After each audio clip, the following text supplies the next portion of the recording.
Let me open it up to you guys to ask any questions that you may have to our panelists. So questions on the index itself and generally application of the index. Yes, ma'am.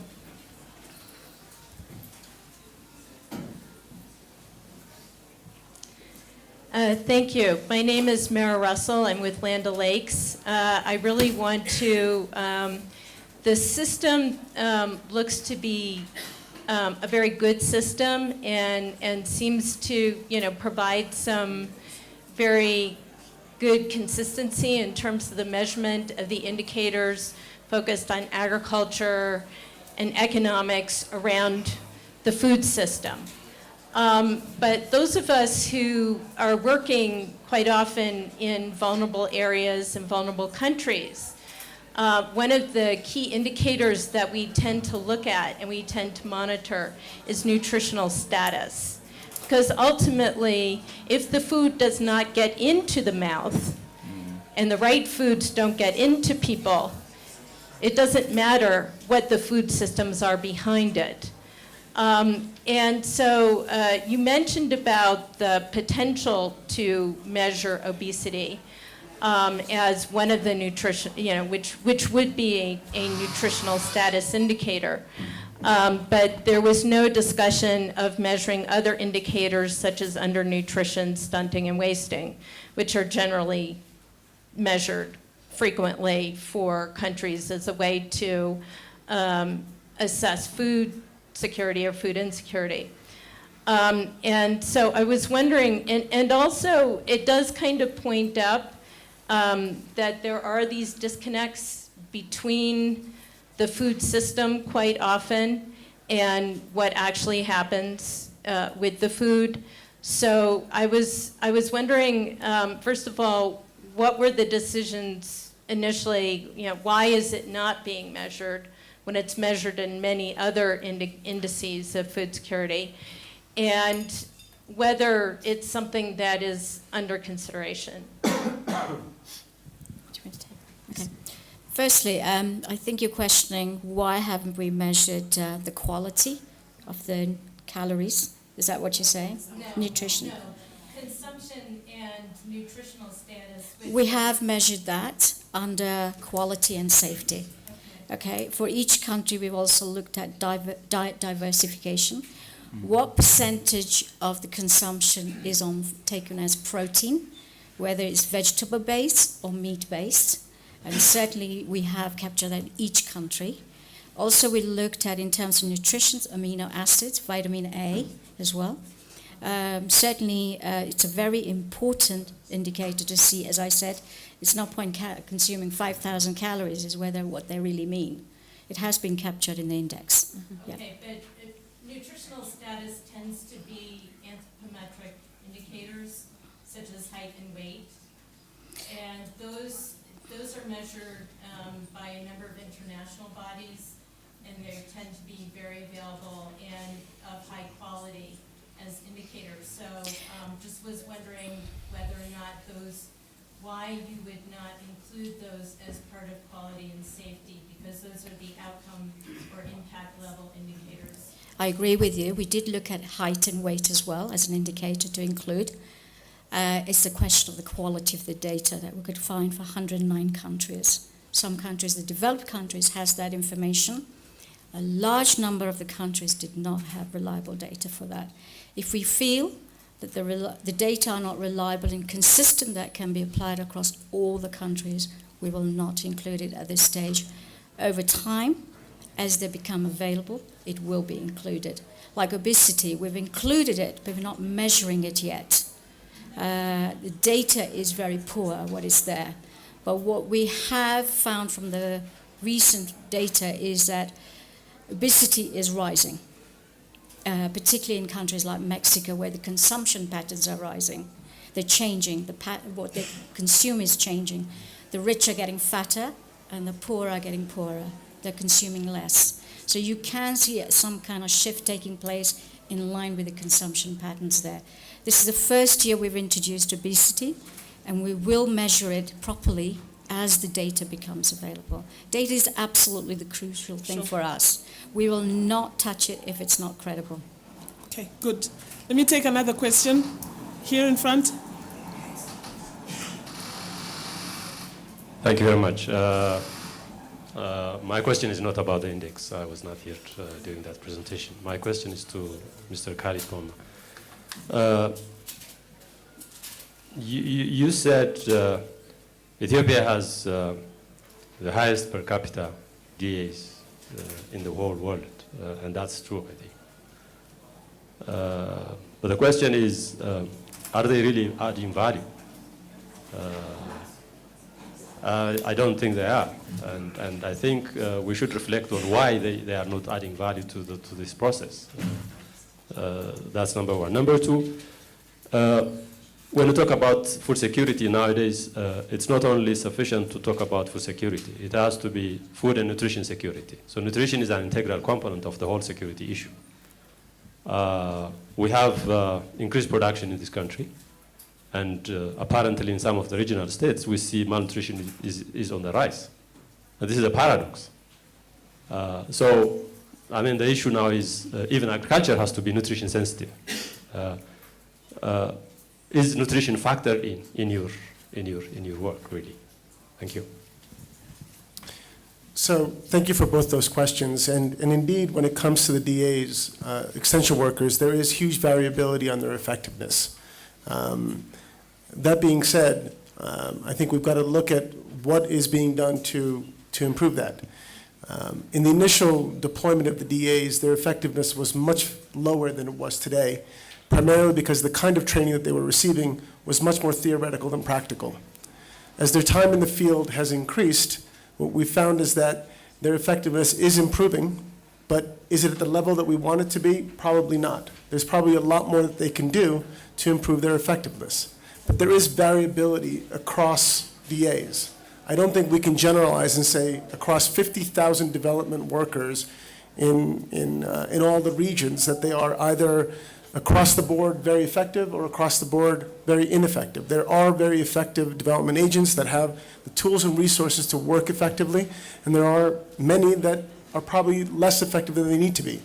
And some of the issues related to that are, number one, as I said, much more practical training, but the second and most important is really the operational resources that they need to be able to provide the kinds of information to farmers that will make the greatest impact.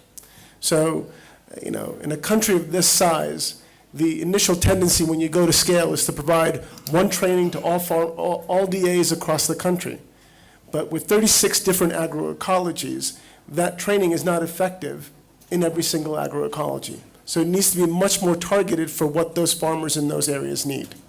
The second is when it comes to the resources to be able to reach the farmers. Every village or kabale here in Ethiopia is supposed to have 3 development agents with a demonstration plot. Unfortunately, many of those development agents don't have a demonstration plot that they can actually use effectively, which reduces their ability to actually share practical information to farmers. So there are these kinds of practical issues that we must address for them to be effective. It's no good training these individuals and deploying them and they have no way of disseminating high quality information. So certainly there is a lot more work that needs to be done, and quantity by itself is not the answer. Quality is indeed an issue. When it comes to nutritional status, I think you're absolutely right that the focus initially, because it was on availability, because of the historical challenges that Ethiopia has faced, it was all about producing more, irrespective of the nutritional aspects of what was being produced. I think that's slowly starting to shift. And you can see it in the kinds of crops, as well as the types of varieties of crops that are being promoted for farmers across the country. For example, an increased promotion of pulses and legumes is something that we hope will enhance the nutritional quality of the food available to rural communities. Pulses have a dual advantage of both being nutritionally valuable for human consumption, but also providing nutrition for the soil so that you've got environmental sustainability. Even when it comes to the traditional crops like maize, The introduction of quality protein maize that has a higher level of protein quality is a recognition that we can't just be promoting increased maize production. It has to be the right varieties of maize that provide higher levels of nutritional value. So this is just on the agricultural component, but nutrition is not just an agricultural issue. There are a lot more things and a lot of other sectors that need to be engaged. Education and health being the most obvious. And sometimes at a macro level, it's much more challenging to break down the silos and ensure that the consistent message is being passed across all ministries at the federal level and at the regional level. So there are indeed challenges, but there is a recognition that nutrition is equally as important as availability. Sure.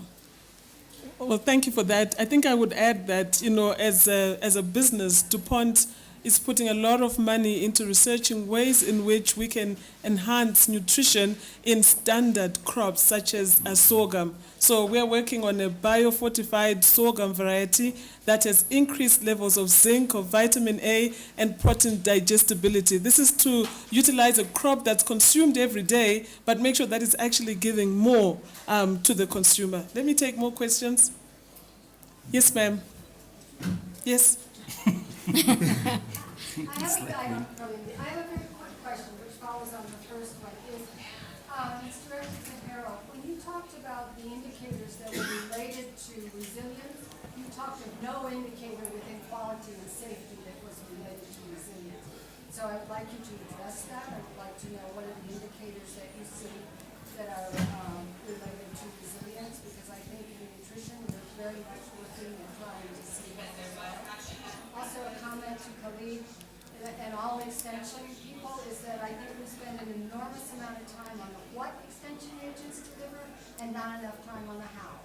And I would like to see all of us in all of our countries in sub-Saharan Africa, which is where I live, devoting more time to how extension agents work rather than just what they do. Okay, just a quick answer, please. Sure. I guess the definition we used for resilience was maybe a bit narrower to the definition you might have in mind, and that's why I didn't make any reference to the indicators that you might consider within the category of quality and safety. We have 5 indicators within that category, and invite you to have a look at them on the website, but I'll just read them out to you. They are diet diversification, nutritional standards, micronutrient availability, protein quality, and food safety. And all, except for the last one, I believe all of this data we source from international organizations. Okay, thank you. Let me ask Hans to make a comment quickly, specifically looking at policy and what policy, government policy, has done to help you to flourish in the environment in which you work. Thank you. It's mainly also to look into, from our perspective as a user of the index, as a food company, to look into where is really the value. And definitely, as we're going along, we will read the trends.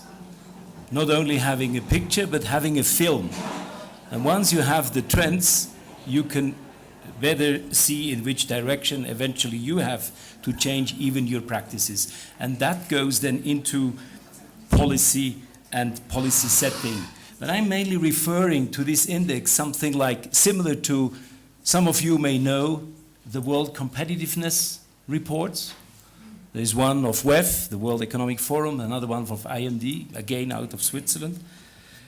But anyhow, the fact is, to whom do you address also the findings in such a tool? What is the target audience? And I think this is what will happen in the future, that we also will be able to read more the root causes of what is behind these figures, in order to have people from governments to look into the policy setting, to read the trends, and then to give private industry a direction how eventually we have to change our operation practices. And that is where we have to really work together in order really to build more resilience into the food system we are operating.